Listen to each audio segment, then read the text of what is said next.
सत साहिब पक्का सौदा यूट्यूब चैनल आपका हार्दिक स्वागत करता है। प्यारे सज्जन पुरुषों,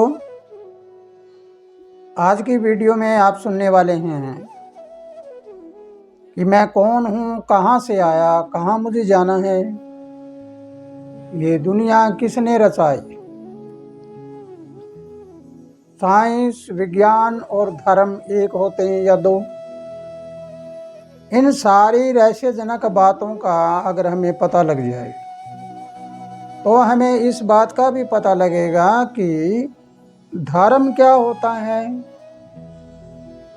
अधर्म क्या होता है, विज्ञान क्या होती है और ज्ञान क्या होता है। तो आइए आज हम इसकी शुरुआत करते हैं। शुरुआत करने से पहले एकाग्रस्त होइए और इस वीडियो को आखिरी तक जरूर सुनिए, क्योंकि अगर पूरी बात नहीं सुनोगे तो उसके पूरे अर्थ का पता नहीं लगेगा। तो प्यारे ज्ञानी पुरुषों, अगर हम पहले अपने अंदर के विचारों को एकाग्रस्त करते हैं तो हमें पता लगेगा कि जब इंसान के विचार इकट्ठे हो जाते हैं तो वो सौदा कौन सा होता है? पक्का। जब एक परिवार इकट्ठा हो जाता है, एक देश प्रदेश इकट्ठा हो जाता है, तो फिर क्या होता है? पक्का सौदा। एक झाड़ू को अलग अलग उसकी सींखें बखेर दो, तब क्या होता है? वो कचरा बन जाता है। और उस सारी सींखों को इकट्ठी करके किसी रस्सी में बांध दो तो फिर वो झाड़ू बन जाएगा और वो कचरा निकालने वाला बन जाएगा। इस प्रकार अगर हमारे विचार बिखरे हुए हैं तो हमें कोई बात का पता नहीं लगेगा कि मैं कौन हूँ, कहाँ से आया, कहाँ मुझे जाना है और ये दुनिया किसने रचाई और इस दुनिया की रचना होकर हमारा लक्ष्य क्या है जीवन का, हम क्या करने आए हैं, हमारा जन्म कैसे हुआ है। इन बातों का अगर पता लग जाए आपको तो फिर आपका ज्ञान और विज्ञान एक हो जाएगा और संत और वैज्ञानिक दोनों एक हो जाएंगे। आपको एक बार लिए चलता हूँ प्राचीन काल में। हम प्राचीन काल में जिक्र करते हैं ऋषियों का। अब जरा आपको बहुत गहराई से सोचना है कि ऋषि क्या होते हैं। आज तो जगह जगह हम देखते हैं वो फला ऋषि ऋषि का नाम लिख देते हैं, लेकिन असलियत में ऋषि तो क्या होता है? ऋषि का मतलब होता है खोज करने वाला, जो हर तत्वों की तथ्यों की खोज करके देखता है कि हकीकत में ये चीज़ें क्या होती है। एक तरफ होती है रिद्धि और दूसरी तरफ होती है सिद्धि। सिद्धि करते हैं ऊपर वाले ब्रह्मांड वाली, वर्ल्ड पावर वाली, विश्व शक्ति वाली, यूनिवर्स वाली, और रिद्धियाँ होती हैं जो उनको ज्ञान को विज्ञान में पलटकर उसका कोई तथ्य बनाते हैं, उसका कोई तत्व बनाते हैं। तो इस प्रकार हमारे ऋषि मुनियों ने पहले भी एक वैज्ञानिक तत्व लेकर विज्ञान के साथ अपने ज्ञान को प्रकाशित किया।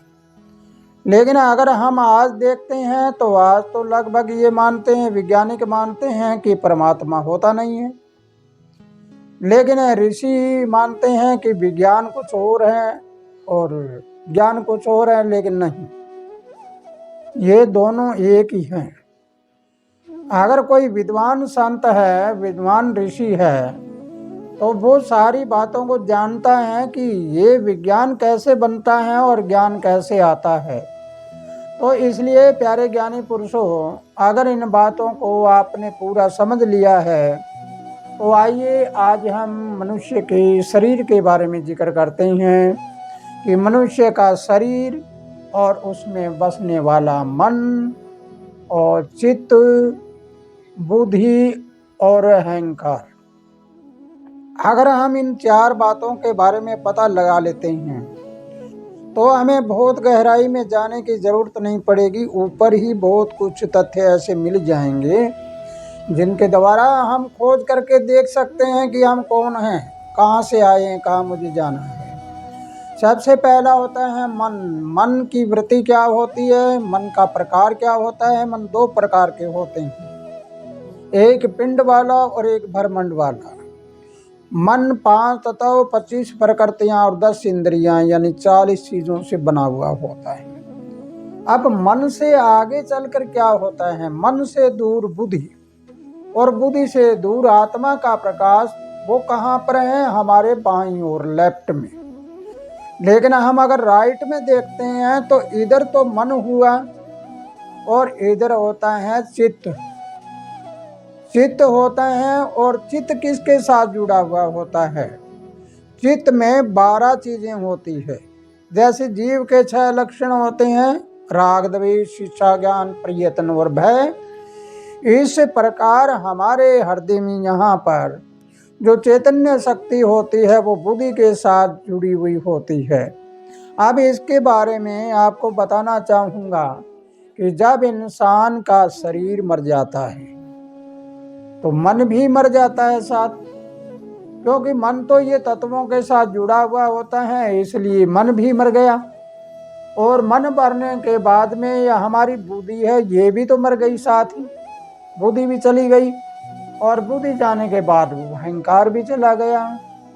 इस प्रकार अब हम देखेंगे कि हमारे अंदर एक चैतन्य ताकत है जिनको हम चित्त कहते हैं। चित्त का मतलब होता है मेमोरी वाली, जो यादाश्त होती है, वो यादाश्त भरी हुई होती है जिसमें, यानी वो औजार, सूक्ष्म औजार जिसमें हमारी यादें होती है, जो जन्म जन्म की यादें होती है, वो यादें भरी हुई होती है, उनको हम चित्त कहते हैं। वो चित्त शरीर के साथ मरता नहीं है, उसका कनेक्शन जुड़ा हुआ होता है आत्मा से, यानी उस लाइट से।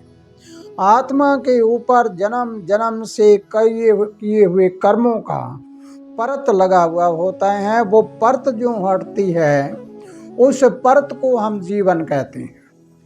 यानी जीवन की परिभाषा अगर देखें, जीवन उसको कहते हैं जो परत लगी हुई है, 1 कर्म, 2 कर्म, 3 कर्म, ऐसे कर्म लगे हुए होते हैं, तो वो जीवन है। उसका मतलब है ये कर्म काटने के लिए, ये कर्म काटने के लिए, ये कर्म काटने के लिए, इस प्रकार ये जीवन होता है।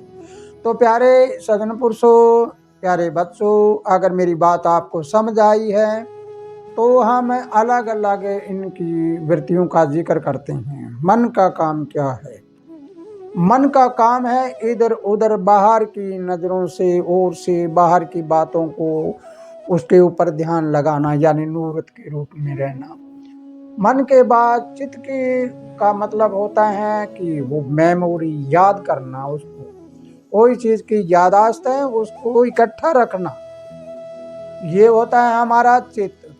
और बुद्धि क्या होती है, बुद्धि हमारी वो सटोर की हुई जो चीज़ें हैं उनका निर्णय लेती है, उसका फैसला लेती है।